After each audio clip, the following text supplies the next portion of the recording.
Xüsusilə kino və oyun sahəsində gördüyümüz vizual effektlər nə qədər bir-birlərinə bənzəsə də, əslində fərqli texnikalarla hazırlanır. Gəlin bu VFX-lərin fərqlərindən danışaq. Birinci məsələ interaktivlik.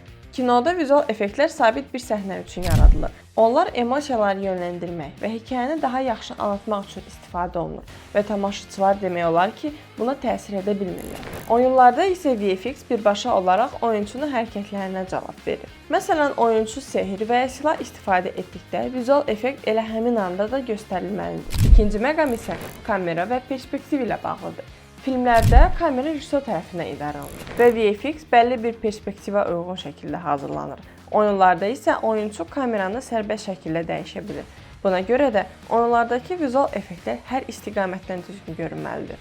Üçüncü fərq real-time və pre-render, yəni əvvəlcədən renderləmədir. Filmlərdəki VFX əvvəlcədən renderlənir, yəni tamaşaçı izləməzdən əvvəl qrafika tamamilə yekunlaşır.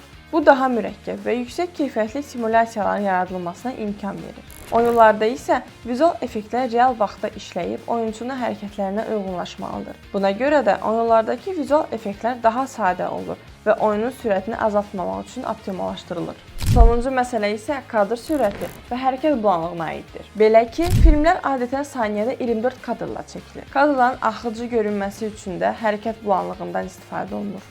Oyunlarda isə VFX saniyədə 30 və ya daha çox kadrla göstərilir ki, bu da hərəkət bulanlığını aradan qaldırır. Bu da səhvləri gizlətməyi çətinləşdirir və daha dəqiq animasiyaların hazırlanmasını tələb edir. Qısaca desəm, kinolardakı VFX səhnənin gözəlliyinə fokuslanır. Oyunlarda isə daha çox çeviklik və interaktivlik ön planda olur. Bəs sən bilirdinmi?